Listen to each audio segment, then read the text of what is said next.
Dios les bendiga una vez más. Estamos aquí continuando con el resumen de cada libro, lo que encontramos en cada capítulo de la Biblia. Ya estamos por el libro de Jueces, ya terminamos Génesis, Éxodo, Números, Levítico, Deuteronomio, estamos en Jueces, Josué, estamos en Jueces y luego continuamos con Ruth.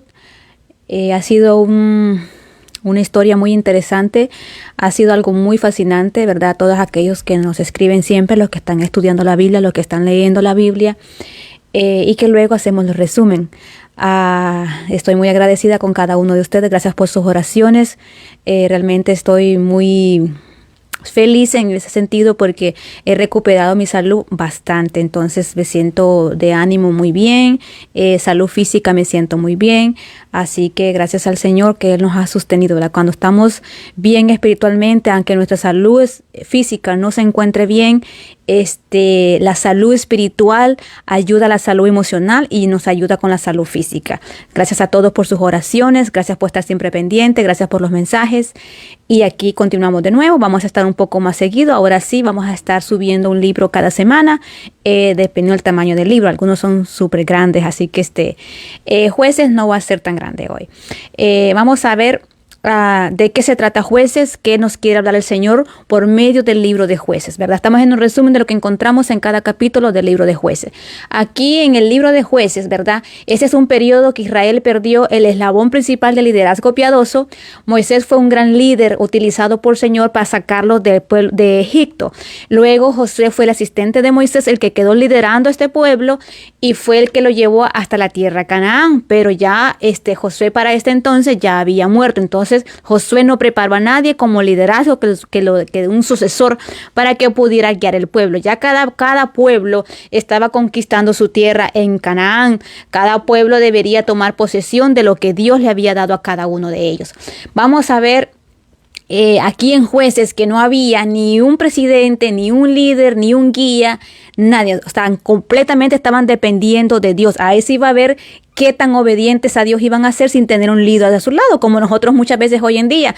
Muchas veces en la iglesia somos verdaderamente cristianos, aparentemente, pero fuera de la iglesia somos otra cosa. Cuando los hermanos de la iglesia, cuando el pastor, cuando los líderes, los guías no nos están viendo, nos comportamos de manera diferente, vivimos de manera diferente, actuamos de manera diferente en nuestros hogares, vivimos doble vida. Entonces aquí el pueblo de Israel quedó completamente sin ningún líder espiritual. Ahora ya se les había dado las instrucciones, se les había alimentado espiritualmente, habían experimentado el poder de Dios sobrenatural. Ahora también recordemos que hay una nueva generación, personas que nacieron durante el viaje del Éxodo, que aquí los que quedaron ya mayores de edad son los que les fueron enseñando la palabra a cada uno de ellos.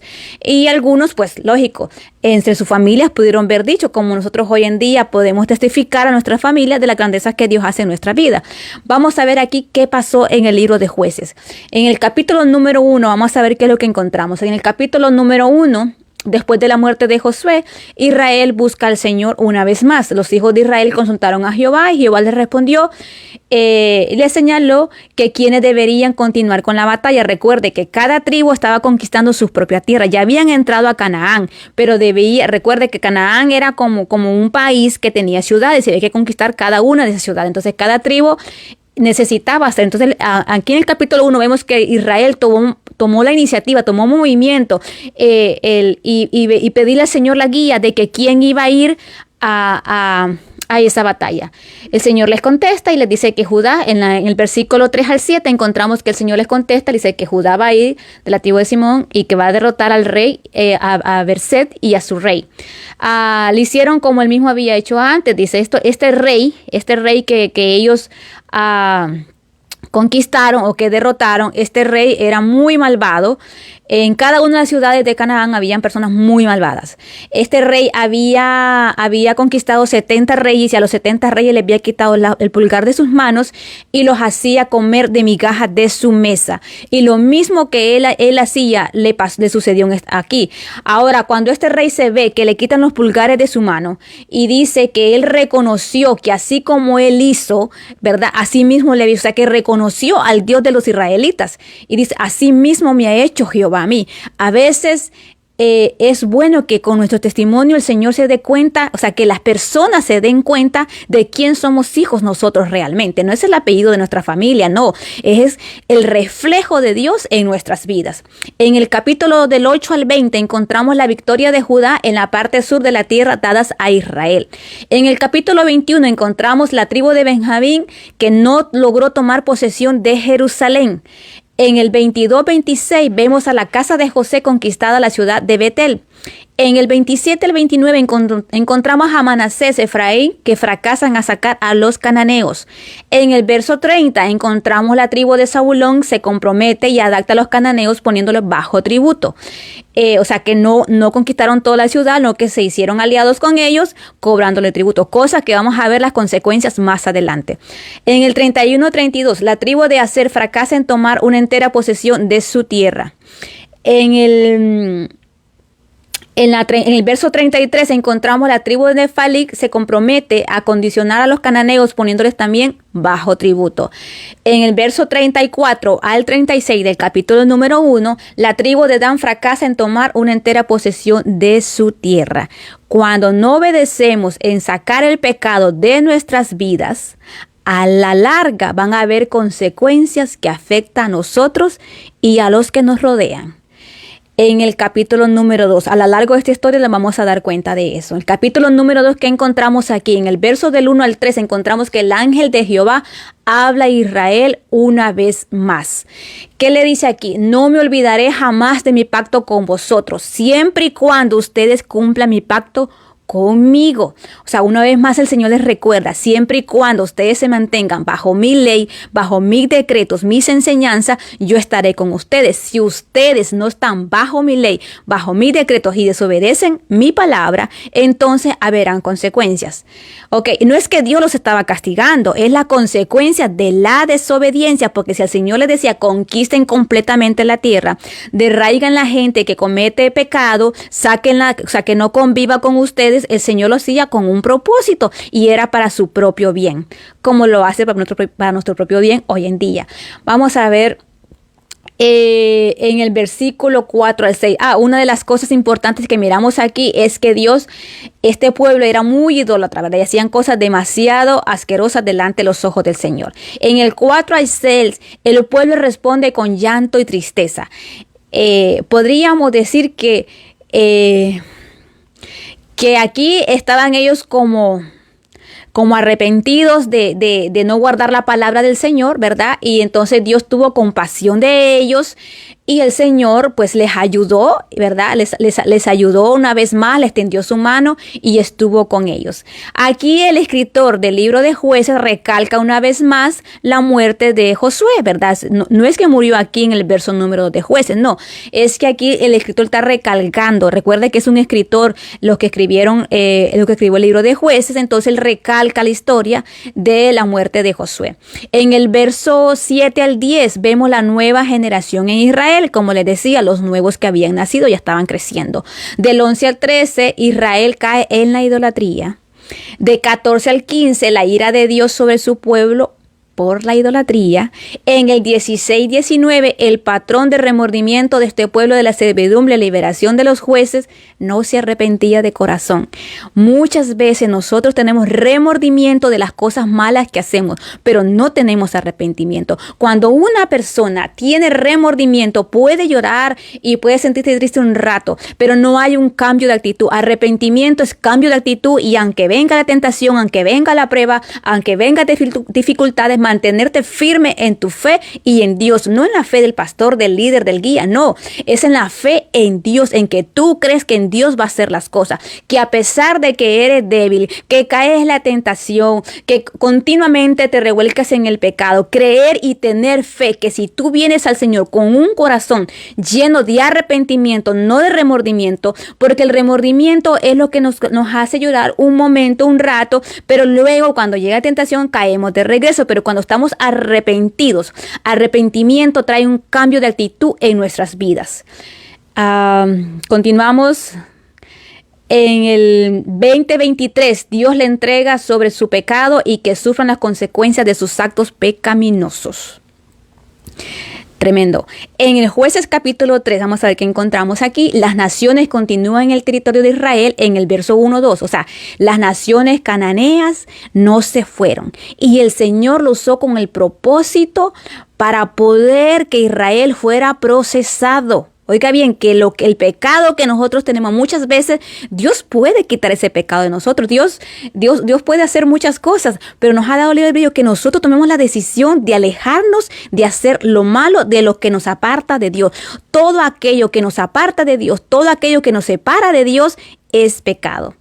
Del 3 al 4, las naciones paganas se alistan específicamente en contra de Israel, lógico. En el verso 5 al 7, la apostasía de Israel dice que tomaron las hijas y mujeres y dieron también a sus hijos, o sea, que se casaron entre unos y otros, entre estos pueblos paganos, ¿verdad? Que eso Dios no quería que ellos hicieran. Y los Baales, esto pasa cuando nosotros toleramos el pecado en nuestras vidas, cuando nosotros toleramos el pecado en nuestros hogares. Una cosa es que seamos amigos de personas que no conocen al Señor. Otra cosa es que nosotros practiquemos el pecado que ellos hacen. Porque el Señor no nos ha mandado que nos alejemos de la gente que no es cristiana, la gente que no tiene temor de Dios. No, el Señor nos ha mandado a que les prediquemos a ellos, a que le anunciemos a ellos el evangelio y que con nuestro testimonio ellos se conviertan a Cristo. Pero si usted cree que es débil espiritualmente y que usted no puede convivir porque usted va a caer en pecado, pues aléjese del pecado y manténgase santidad para el Señor.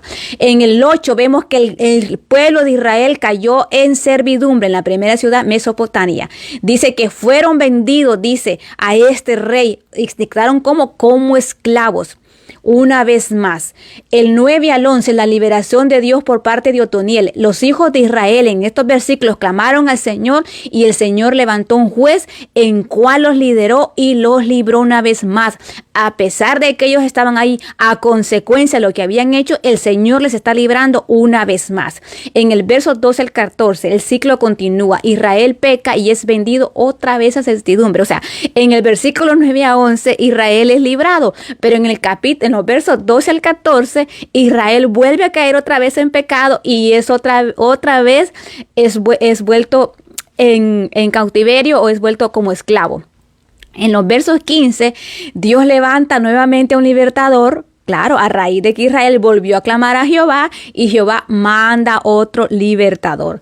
En el 16 al 26 del capítulo número 3 de Jueces encontramos el asesinato atrevido de Eglón por parte de Ahod. En el 27 al 30, Ahod dirige a los israelitas hacia la batalla en contra de los moabitas. En el 31 vemos aquí la breve historia de Sangar, ¿verdad? Hijo de Anac.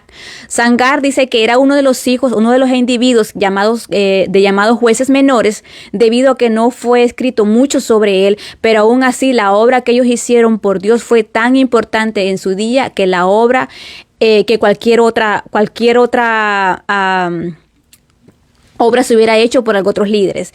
Era uno de los jueces menores que no se escribió tanto sobre ellos, pero vemos aquí que este joven mató a 600 hombres de los filisteos. Dios levantaba líderes, como pueden ver que de un verso a otro salta, primero fue un juez, luego otro juez y así, o sea, duraba poco tiempo, porque era difícil, realmente era bien difícil controlar al pueblo de Israel. Entonces, y algunos jueces cuando ya estaban en el poder, algunos líderes cuando ya tenían poder, se volvían en contra de Dios y caían también en la idolatría, en el paganismo, en el pecado, y corrompían también a Israel. O sea, que Israel solo necesitaba una chispita de algo para poder alejarse del Señor. En el verso 4 encontramos que el ciclo comienza otra vez, la apostasía y servidumbre de Israel. Aquí otra vez el pueblo de Israel cae en pecado una vez más y son vendidos a esclavos. En el 4 al 5 vemos una historia muy interesante. Aquí vemos que una mujer es profetisa y juez de Israel. La primera mujer señalada en la Biblia, según hasta ahorita, desde Génesis a Jueces, encontramos una mujer liderando al pueblo de Israel. Una mujer usada por Dios para profetizar y liderar y ser jueza en el pueblo de Israel. Dice que Débora llama a Barak con un mensaje que Dios le había dado a él. Eso lo encontramos en el verso 6 al 7 y en los versos del 8 al 10 vemos que Barak solamente se iba a ir ¿cómo se llama? A la guerra si Débora lo acompañaba. O sea, él era un comandante del ejército, pero él no quería ir si Débora no iba con él. Vemos aquí que para que un hombre se deje guiar por una mujer, para que un hombre escuche, se deje liderar por una mujer, esa mujer tiene que estar llena de la presencia del Señor. Y cuando tenemos la presencia del Señor en nuestra vida, tenemos sabiduría, entendimiento y inteligencia para liderar a un pueblo. Lo mismo pasa cuando tenemos la sabiduría, la inteligencia, la presencia de Dios en nuestra vida continuamente. Somos unas mujeres capaces de ser ayuda idónea para nuestras parejas, unas excelentes madres, una excelente administradora de nuestros hogares, ¿verdad? Como ama de casa, mantenemos la casa súper limpia, organizada. Somos unas personas que somos dadivosas, somos buenas madres, somos buenas esposas y buenas administradoras económicamente. Entonces somos muy buena ayuda idónea para nuestras parejas. Y cuando somos un complemento para nuestras parejas en nuestros hogares, lo podemos hacer en las iglesias y lo podemos hacer en nuestra ciudad, ¿verdad? Y en nuestro alrededor. En los versículos 11 al 13, ¿verdad? Vemos aquí que los ejércitos se juntan uno contra el otro, ¿verdad? En el 14 al 16, pues aquí ya están preparados para la guerra. Císara y sus ejércitos son finalmente derrotados. De 17 a 22, la muerte de Císara en manos de una mujer, también es muy interesante, lea esos versículos, ¿verdad? Del capítulo número 4. 23 al 24, después de esta batalla decisiva, una victoria completa y rápidamente ganada para Israel, bajo el mando de Débora. Este hombre confió en que Dios usaba esta mujer, y vemos aquí que Débora le dijo a él antes de ir a la guerra que la victoria no iba a ser de él, o sea que la victoria iba a ser, digamos, la medallita se la iba a ganar ella, porque prácticamente ella iba liderando. Entonces vemos dos mujeres interesantes ahí. Léase capítulo número 4, los que no lo han leído, los que no han llegado por ahí todavía, porque hay algunos que se me han quedado atrás. Entonces yo les animo que sigan adelante y que nos alcancen, ¿verdad? Vamos a continuar siempre, vamos a estar aquí siempre estudiando la palabra del Señor. Son 66 libros, así que no hay problema. En el capítulo número 5 del libro de Jueces encontramos del 1 al 2 el tema del canto, la alegría y la bendición de ser un instrumento dispuestos para el Señor. Débora aquí le da el reconocimiento a Dios, la grandeza a Dios, ¿verdad? De lo que Dios había hecho por medio de ella. Es una mujer con un corazón agradecido hacia Dios.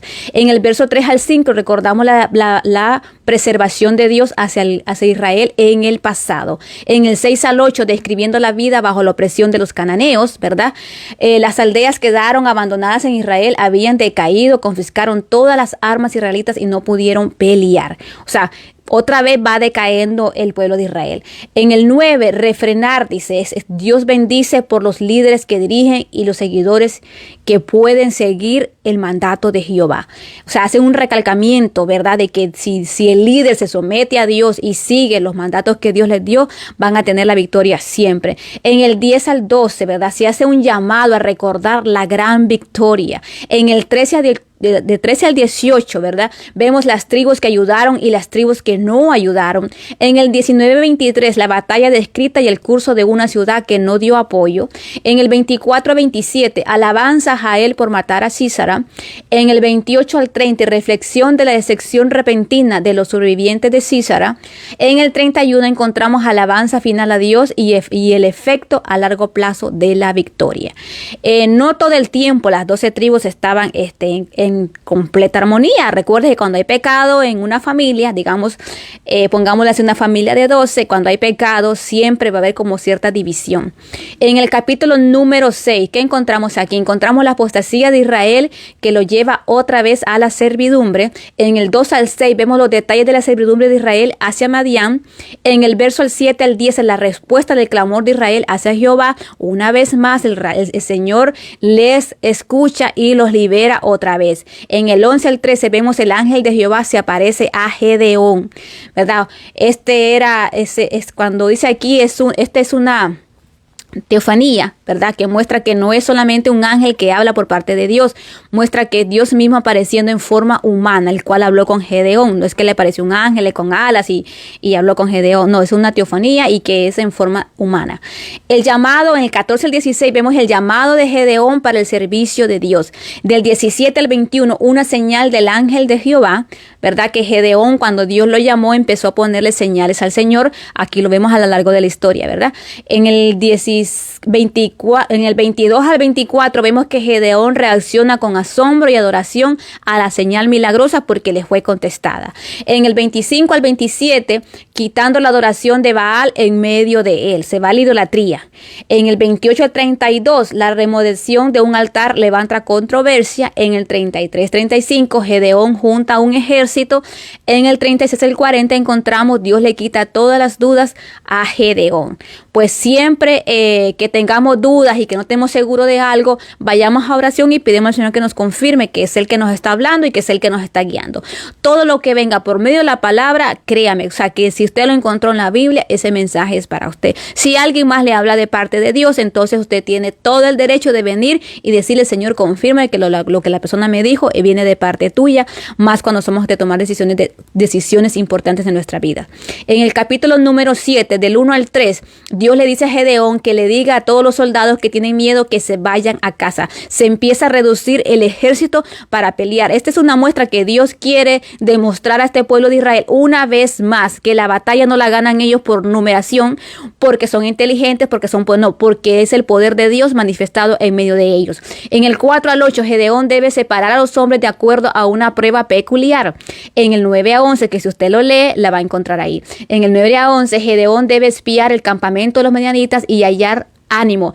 Gedeón todavía aquí tenía dudas, estaba un poco desanimado, no estaba muy seguro, pero el Señor lo manda a espiar para que vea. Muchas veces es bueno tener al enemigo cerca, muchas veces es bueno estar cerca de aquellas personas que nos hacen daño para ver más bien cómo podemos ayudar. No es simplemente para ir y hacer lo que otras personas hacen para destruir, no, para ver por qué la persona reacciona así y por qué está en contra de nosotros. En este caso ellos tenían que perder esa batalla y tenían que ganarla. En el 12 al 15 Dios le confirma la victoria a Gedeón por medio de los madianitas, ¿verdad? Ellos tuvieron un sueño y ahí les fue revelado. Léalo y va a ver qué interesante es. 16 al 18. El plan de Gedeón anuncia, parece un poco extraño a los israelitas, ¿verdad? Pero era lo que Dios le estaba diciendo. Del 19 al 23, Dios hiere al ejército de Madián con un ataque sorpresa. En el 24 al 25, dice que trabajando hacia la derrota total de Madián, ¿verdad? Aprendemos aquí en este capítulo 7, ¿verdad? Que Dios le ha ordenado a Gedeón que reduzca su ejército de 22,000 a 300 hombres. Muchas veces tenemos que analizar para alcanzar nuestra victoria qué cosas debemos de dejar y por qué Dios nos está pidiendo que dejemos ciertas cosas, ¿verdad? La razón por la que Dios hizo esto fue para los israelitas no pudieran jactarse, como les decía, de su victoria, no que para que vieran que era el poder de Dios mismo actuando. Capítulo 8, del 1 al 3 vemos la queja de Efraín y la respuesta de Gedeón. Como les dije, siempre hay división. Del 4 al 9, los pecados de Sucot y Peniel. Del 10 al 12 vemos 2 reyes madianitas y su ejército que son atemorizados. Del 13 al 17 vemos que Gedeón le paga a Sucot y Peniel.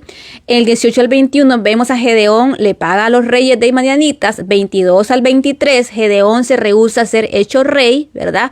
Él estaba liderando, pero no quería ser rey. De 24 al 26, Gedeón amontona una fortuna.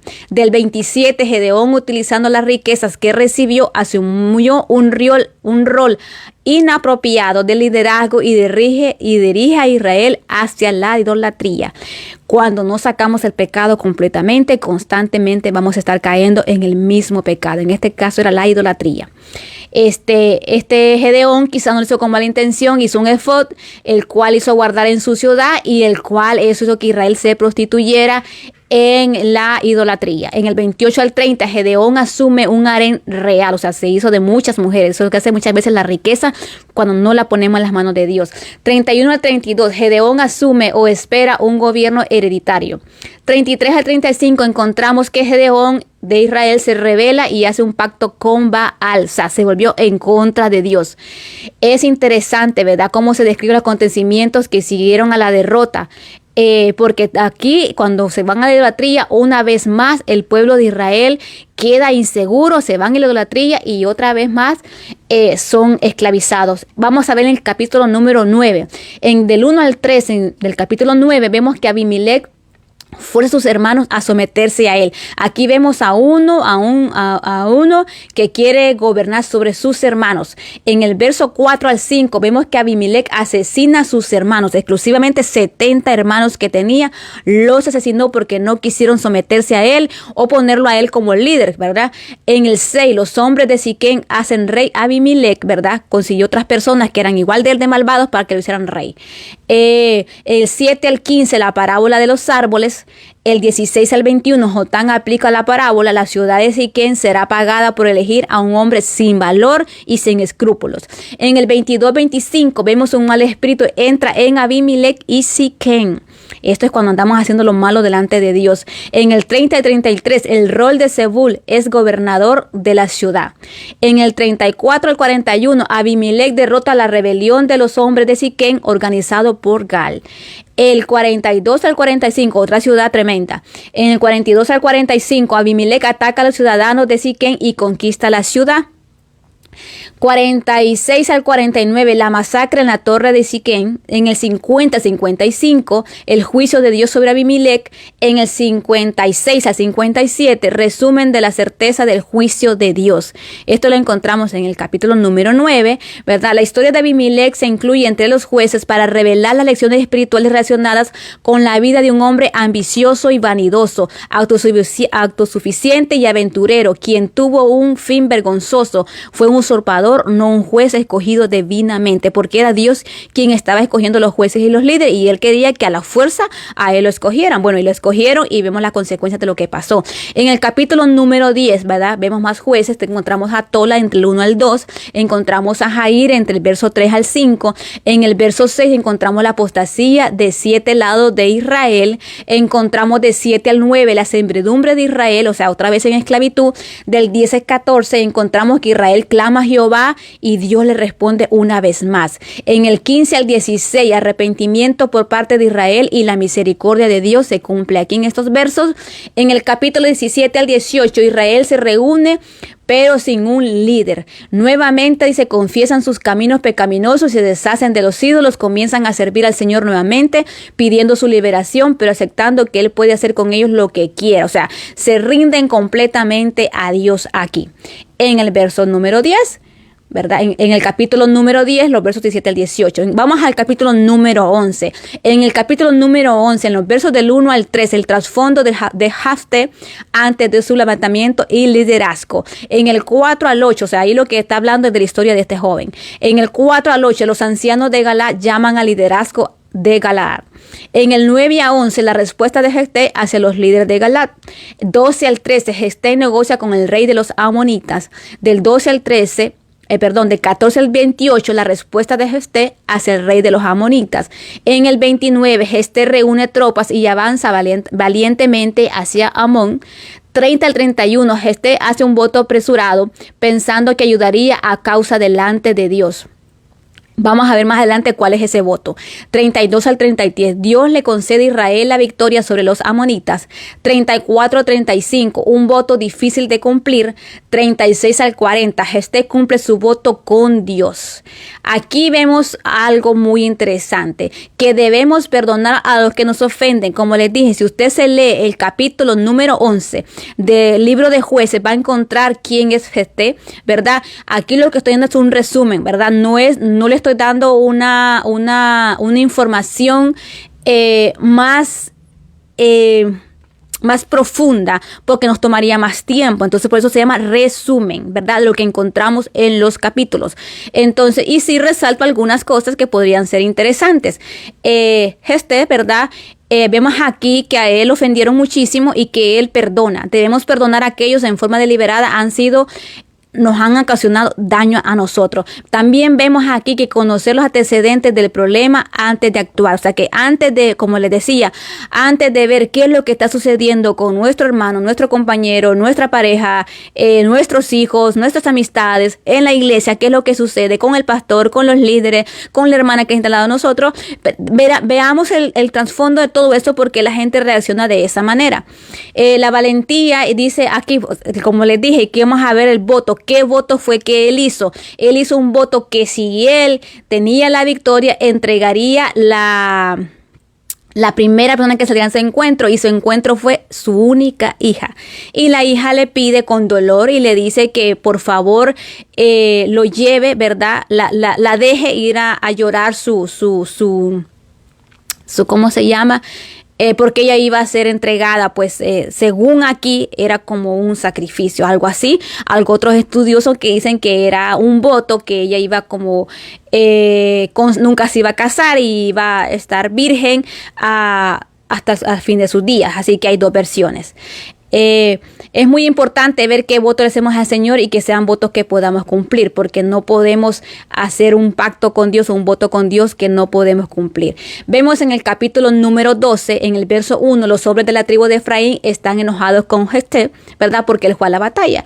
El 2 al 3, Jefté responde al pueblo de la tribu de Efraín, ¿verdad? De 4 al 6, los cananitas dirigidos por Jefté abruman al pueblo de la tribu de Efraín. En el 7, el recordatorio del tiempo de Jefté como juez. Aquí ellos tienen un pleito con Jefté porque no los invitó a la guerra, pero él viene y les dice que cuando él les pidió ayuda, ellos no quisieron ir. Así es cuando hay división y cuando hay pecado en una ciudad. En el 8 al 10 que encontramos el juez Ixán, en el 11 al 12 el juez Elón, en el 13 al 15 el juez Agdón. Este capítulo relata una pelea entre Jefté y los efraimitas que fue fatal para estos últimos periodos. Para este último periodo fue algo que fue bastante también tremendo. Dice la muerte y entierro, y dice, y luego se hace brevemente referencia de 3 jueces más. Eso es lo que encontramos en el capítulo número 12. Entonces, como le decía, cuando hay pecado en una ciudad, en una familia, en este caso, como les digo, la familia de 12, sucede esta cosa, hay mucha división, hay mucha envidia. En el capítulo número 3, en el verso 1, encontramos la vida de Israel en el momento del nacimiento de Sansón. Una historia muy interesante que muchos de nosotros la hemos conocido desde niños. Vemos aquí que el ángel de Jehová aparece a la mamá, o sea, a la mujer de Manoa, ¿verdad? En el 4 al 5, instrumentos especiales en cuanto el niño llegara. Recuerde que hay muchos personajes en la Biblia que no son descritos, y los que son descritos es porque tienen un propósito. Si usted investiga qué significa Sansón, cuál es el propósito de Sansón, usted va a encontrar algo más profundo, ¿verdad? Como les digo, este es un resumen nada más. Pero se lo menciono para si quieren saber más, entonces eso ya es ir detalle a detalle. Encontramos en el 4 al 5 las instrucciones en cuanto el niño llegara, o sea, qué es lo que iban a hacer con él y cómo él se iba a criar. En el 6 al 7, la mujer de Manoa reporta la aparición una vez más del ángel, ¿verdad? Porque Manoa quería hablar con él. En el 8 al 14, el ángel de Jehová confirma las palabras dichas anteriormente, o sea, que por fin habló.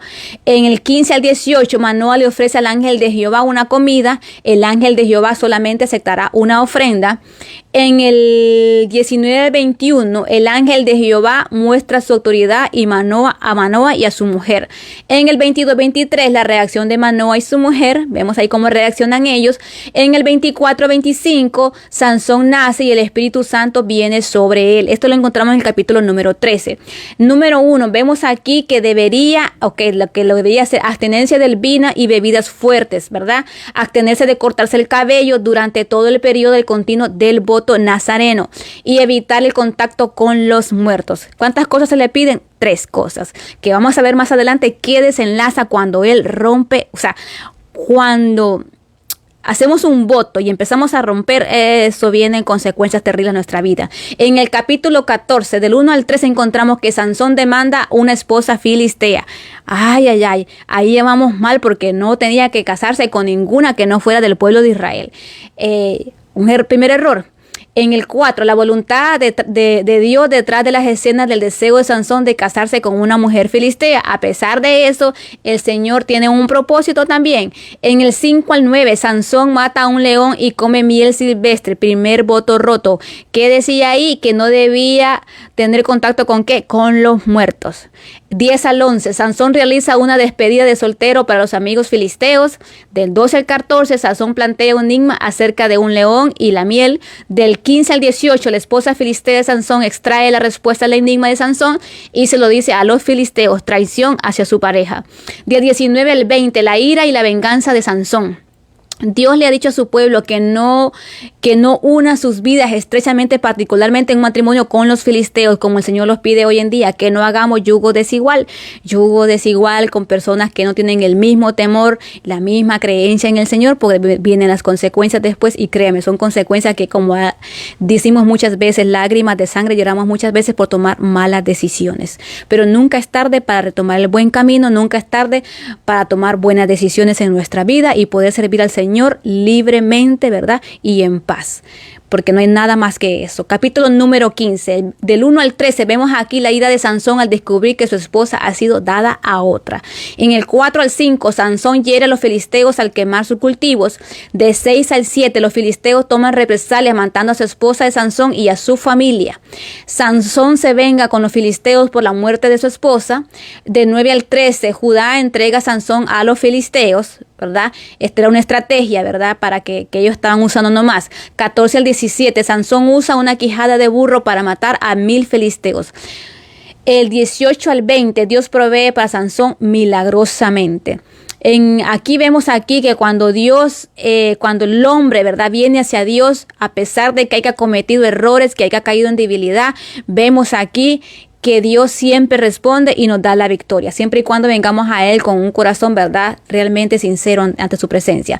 Capítulo 16, vemos en el 1 al 3 que Sansón y la ramera en Gaza. En el 4 al 5 vemos a Dalila acuerda traicionar a Sansón. En el 6 al 9, Sansón le miente a Dalila sobre la naturaleza de su fuerza. Del 10 al 12, Sansón le miente a Dalila sobre la fuente de su fuerza por segunda ocasión. En el 13 al 15, Sansón una vez más, por tercera ocasión, le vuelve a mentir a Dalila. En el 16 al 19, también una vez más, Sansón no le quería decir la verdad a Dalila, ¿verdad? ¿Y qué pasa ahí? Viene Sansón, se niega una vez más, pero de tanta y tanta insistencia de Dalila, vemos aquí en el verso 16 al 19 que al final viene él y le dice cuál es la fuente de su fuerza, ¿verdad? No quería hacerlo, pero lo hizo. En el 20, Sansón es capturado por los filisteos. 21 al 22, el escarnecimiento de filisteo de Sansón. 23 al 25, Sansón es escarnecido por parte de sus enemigos. 26 al 31, muerte agridulce de Sansón. En los últimos momentos, Sansón se arrepintió, le pidió perdón al Señor a pesar de que estaba ciego. Mira cómo te deja el enemigo cuando tú no dejas de insistir haciendo una vez más las cosas que no debes hacer. Cuando Dios nos impide cosas es por nuestro bienestar. Este tipo terminó ciego, aunque Dios volvió hacia él, el Espíritu de Dios volvió hacia él. Imagina la manera tan humillante que murió. Capítulo 17. Del 1 al 2, le regresa una gran cantidad de plata robada a su madre, ¿verdad? En el 3 al 4, la madre de Micaía, o sea, esta es Micaía, ¿verdad?, que había robado un dinero y lo regresa. La madre de Micaía dice, manda que algo de dinero sea utilizado para hacer una imagen, para ser usado en adoración, o sea, idolatría. 5, Micaía establece una adoración elaborada. 6. Un resumen de estado espiritual de Israel durante el periodo de los jueces. Eso es lo que encontramos ahí. En el capítulo, 17, el verso 7 al 8, un levita oportunista en busca de un empleo. O sea, los levitas los levitas debían estar en una ciudad, pero no tenían necesidad de nada. Pero como el pueblo estaba corrompido, ya cada quien hacía lo que le daba la gana. En el 9 al 11, Micaía contrata a un levita. De 12 al 13, porque se creía que los levitas no se creía. Eran bendecidos, donde ellos estaban, llegaba bendición, ¿me entiendes? Dios los usaba a ellos. Pero lógico que si un levita se empezaba a hacerlo malo, también venían consecuencias sobre la vida de ese levita. En el 12 al 13, una consagración falsa y una confianza falsa, ¿verdad? Una vez más que no se debería de confiar en nadie, y aquí vemos de que Israel siempre se volvía hacia atrás. Del 1 al 3, en el capítulo 18, vemos aquí del 1 al 2, la tribu de Dan envía espías para buscar una tierra para tomar entre el pueblo de Israel. Entre 3 al 6, los de la tribu de Dan se encuentran con el levita de Micaía. De 7 al 10, los de Dan escogieron una ciudad de expansión en Lais. Del 11 al 13, ellos juntaron un ejército ejército de 600 para tomar posesión de Lais. De 14 al 18, de camino a Lais, el ejército de 600 hombres toma el santuario de los dioses de Micaía para ellos mismos. 18 al 21, en vez de destruirlo, los agarran para ellos idolatrarse. El levita se va con el ejército de la tribu de Dan, o sea, este se vendía el mejor postor. De 22 al 24, la necia idolatría de Micaía llega a nada. De 25 al 26, el ejército de la tribu de Dan se rehúsa a dar a Micaía sus dioses de regreso, así que Micaía se va a su casa con las manos vacías. De 27 al 29, el ejército de la tribu de Dan conquista la ciudad de Lais y la nombra Dan. 30 al 31, la tribu de Dan oficialmente adopta la idolatría que comenzó con Micaía, capítulo 18. O sea que cada vez que si no tenemos la fuerza, la fortaleza, no debemos juntarnos con algo que nos lleva al pecado. O sea, poco a poco el enemigo nos va seduciendo hasta que caemos en el pecado. Capítulo 19, el verso número 1, encontramos que un levita toma una concubina. De 2 al 4, el levita se reconcilia con su o sea, se habían dejado y se reconcilia con su concubina porque ella cometió adulterio. De 5 al 10, el padre de la concubina extiende la visita con una tradición, muestra generosa de hospitalidad. Del 11 al 15, regreso a casa el levita y la concubina deciden pasar la noche en Gabá. De 16 al 21, finalmente un compañero de Efraín les encuentra y les extiende hospitalidad. 22, su demanda es pervertida. O sea, en el 22 encontramos en esta ciudad hay bastante perversión y le pidieron, ¿verdad? Aquí al dueño de la casa le pidieron que entregara al levita que tenían con ellos. En el 23 al 26, la iniquidad y la perversión de los hombres de Gabá, ¿verdad? El 27 al 30, el levita descubre a su concubina muerta y emite un llamado para un juicio nacional. Aquí lo querían a él. ¿Para qué? Para tener actos sexuales depravados, o sea, homosexualismo, ¿verdad? Entonces le entregaron a la muchacha y bueno, la violaron y después de todo lo que le hicieron a la pobre, pues la terminaron matando, ¿verdad? Vemos aquí algo aterrador, algo realmente que pasa hoy en día. Capítulo 20, la guerra de Israel contra Benjamín y Gabá. Eso es lo que encontramos en el capítulo 20. En los versículos 1 al 2, la nación se reúne por la petición de levita. ¿Qué hizo este levita? Este levita partió a esta concubina en muchos pedazos y la mandó como señal a cada uno de las tribus en busca de ayuda de venganza. El levita describe el abuso y asesinato de su concubina. En el 3 al 7 encontramos eso. Del 8 al 11 se realizan los preparativos para la guerra. De 12 al 17 se busca la ayuda de Benjamín, pero no ayuda en nada. 18 al 21, el primer día de la batalla, Israel es derrotado delante de Benjamín. O sea, Benjamín no quería hacer nada porque estaba aliado con esa gente mala. 22 al 23, Israel busca a Dios después de la primera derrota. Vemos aquí, ¿verdad? Una vez más. 24 al 25, en el segundo día de la batalla, Israel es derrotado otra vez más.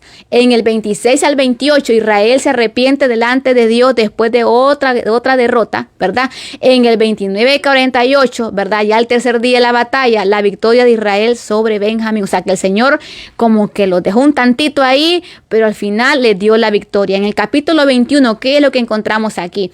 Encontramos aquí que está en Mizpa y que cae una maldición, dice, expuesta a cualquiera que dé a su hija como esposa para los de la tribu de Benjamín.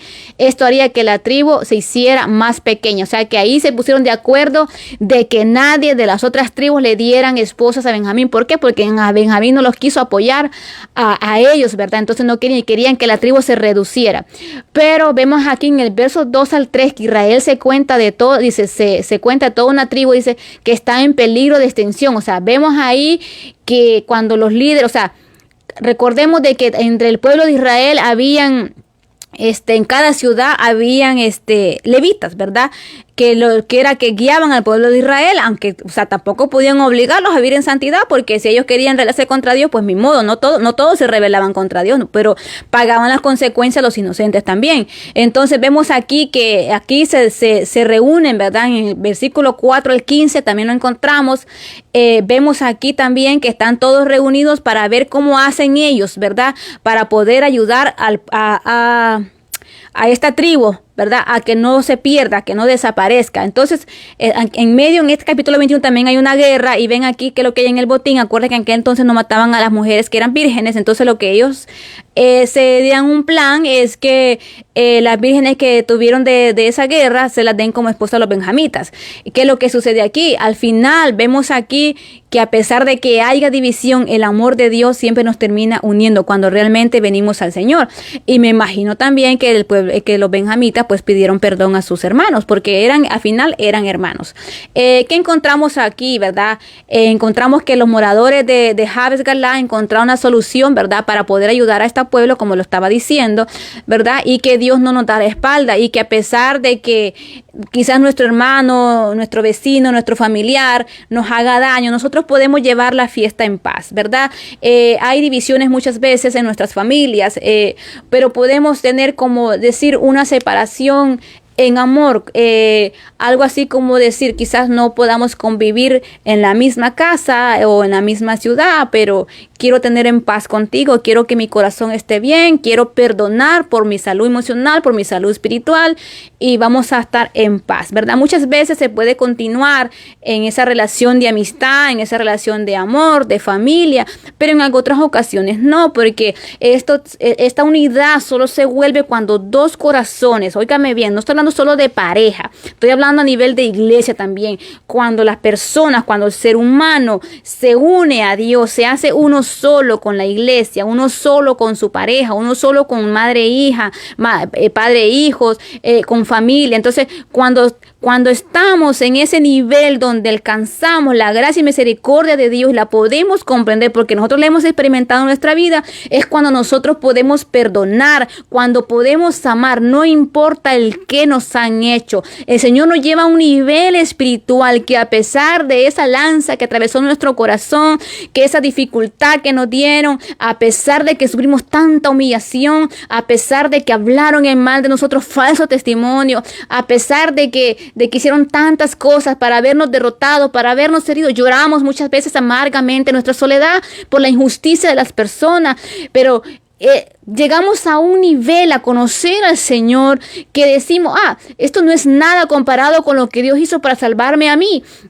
Entonces yo puedo perdonar. Si Él me perdona a mí, siendo yo infiel muchas veces, porque yo no puedo perdonar. Quizás, como les dije, la relación no va a ser al 100% como estaba antes, pero sí va a ser una relación diferente. Va a ser algo que va a ser transformador y va a haber paz, ¿verdad? Y cuando no se pueda convivir, pues no se puede convivir, pero estamos en paz. ¿Qué aprendemos aquí? Aquí aprendemos que no debemos jugar con las promesas de Dios, ¿verdad? En lo que le hacemos al Señor. También aprendemos que muchas veces no vemos nuestros sueños cumplidos, ¿verdad? Porque nosotros mismos nos alejamos del propósito de Dios.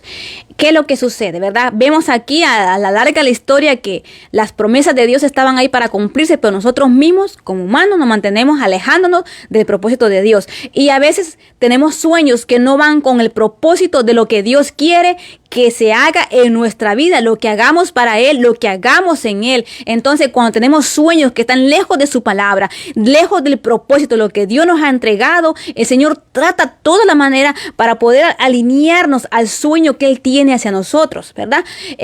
También encontramos aquí que, a pesar de que nosotros mismos nos saboteamos, mientras estemos vivos, Dios está ahí para escucharnos cuando le clamamos de todo corazón. Mire, su peor enemigo no es su vecino, no es su hermano, no es su pareja, no es su hijo, no es su padre ni su madre. El peor enemigo es usted mismo. Yo hablaba con mi hijo hoy, que iba a dejarlo a la escuela esta mañana, y yo le decía, ¿sabes qué, hijo? Leo, nosotros mismos tenemos un enemigo y es nuestra propia carne. El enemigo Satanás está para atacar. Desde el principio él ha querido destruirnos, pero nuestro peor enemigo somos nosotros mismos. Nosotros nos saboteamos, nosotros mismos permitimos que la gente, sus palabras de las personas nos hieran. Nosotros mismos decidimos creer que cuando nos dicen feo, cuando nos dicen eres muy chaparro, eres muy gorda, eres muy flaca, eres muy... cuando eres de labios gruesos, se burlan de ti, eres labios muy delgados, tienes muchas pecas. Por ejemplo... ¿Qué más podría? Por ejemplo, hay personas de que tienen la tendencia de tener una autoestima baja. Entonces, la ropa que vistes, la manera en que te ríes, la manera en que lloras, mira, no tienes dinero, no tienes esto, no tienes carro. Entonces, hay muchas cosas. Pero les digo, la gente nos puede bombardear con mensajes, aún en las redes sociales, ¿verdad? Pero lo más importante es qué hacemos nosotros con esa información. El pueblo de Israel tenía la información de mantenerse firme en el Señor, y también este pueblo estaba conociendo a un Dios que, a pesar de que cometía un error, si venía Dios y derramaba su corazón delante de la presencia del Señor, Dios le escuchaba y Dios le daba la victoria. Así que nosotros hoy en día, a pesar de nuestras debilidades, a pesar de nuestras flaquezas, podemos venir al Señor y el Señor nos dará la victoria. ¿La victoria sobre qué? Sobre aquellas cosas que van conforme al propósito de Dios. Todo aquello que te ayuda a crecer espiritualmente es lo que Dios pone en tu camino para que tú puedas avanzar bajo sus propósitos. Muchas veces no entendemos por qué camino el Señor nos lleva. No entendemos por qué Dios nos llevó a cierto lugar, por qué puso a cierta persona en nuestro camino, por qué llegó cierta situación que parece que esa situación nos va a matar, pero no, es una situación, es un momento, es un episodio en nuestras vidas que nos va a ayudar a ver qué tan fuertes somos y qué tanto conocemos del Señor. El Señor dejaba que el pueblo de Israel caer en la idolatría, caer esclavizado, para que reconocieran que con sus propias fuerzas no podían. Nosotros con nuestras propias fuerzas no podemos salir adelante de ninguna manera. Usted podrá tener un buen trabajo, podrá tener salud, pero si usted no tiene el amor del Señor, aunque tenga todos los millones de este mundo, usted no va a poder tener en paz, no va a poder tener paz y tranquilidad, porque nuestra alma necesita alimentarse de ese Dios que nos creó. Quiero orar por ti, no lo hicimos al principio como algo otras veces, pero en esta ocasión lo voy a hacer al final. Así que Dios te bendiga, cierra tus ojos y clama al Señor en este momento unos 3-4 minutos. Amantísimo Padre que estás en gloria, Señor amado, te presento a cada persona, mi Dios, que llegó hasta el final, Dios mío amado, de este resumen, Padre amado. Yo te pido, Padre, en el nombre de Jesús de Nazaret, Padre Santo, que tomes el control de sus vidas, Jehová de la gloria. Padre, en el nombre de Jesús, mi Dios amado, toma el control de sus mentes, de sus corazones, de su alma, Jehová, de su cuerpo, Padre amado. En el nombre de Jesús, Padre amado, que por medio de tu palabra haya salud, Dios mío, emocional, Padre Santo, salud física, Dios mío, salud espiritual, Padre amado. En el nombre de Jesús, Padre amado, por el poder de tu palabra, Jehová, que seas tú rompiendo las cadenas, Dios mío, que seas tú rompiendo las ataduras, Dios mío, rompiendo todo yugo de esclavitud, Padre Santo, todo espíritu de desánimo, todo espíritu de pereza, Jehová, todo espíritu de depresión, de angustia, Dios mío, toda perturbación en la vida de cada una de las personas, mi Dios amado, en el nombre de Jesús de Nazaret, Padre amado, yo te presento a aquel hombre y a aquella mujer, Dios mío, que están bajo tribulación, bajo ataque demoníaco, Dios mío amado, bajo ataque mental, Padre amado, en el nombre de Jesús de Nazaret, Espíritu Santo de Dios, declaro, mi Dios amado, ángeles, Dios mío, sobre esa vida, Dios mío amado, ángeles guerreros, Dios mío, rompiendo cadenas, Jehová, rompiendo ataduras, Dios mío amado, rompiendo toda ligadura, Padre amado, en el nombre de Jesús, mi Dios bendito, por el poder de tu palabra, Dios mío, trae libertad, trae sanidad, Dios mío amado, en esa casa, en ese hogar, Padre amado, en el nombre de Jesús, por el poder de tu palabra, Padre amado. Si hay algún hermano herido, Dios mío amado, con falta de aliento, Dios mío, desesperado, angustiado, Padre amado, clamo por él, Dios mío amado, clamo que seas tú con tu Espíritu Santo, Jehová, ministrando su vida, su mente, su corazón, Dios mío amado, trayendo fortalecimiento, Dios mío, levantando las manos caídas, Jehová, enderezando las rodillas paralizadas, Dios mío, fortaleciendo ese cuerpo, Dios mío, esa vida espiritual, Jehová, en el nombre de Jesús, por el poder de tu palabra, mi Dios amado, declaro victoria, Dios mío, en cada familia representada, Jehová, en el nombre de Jesús de Nazaret, mi Dios amado,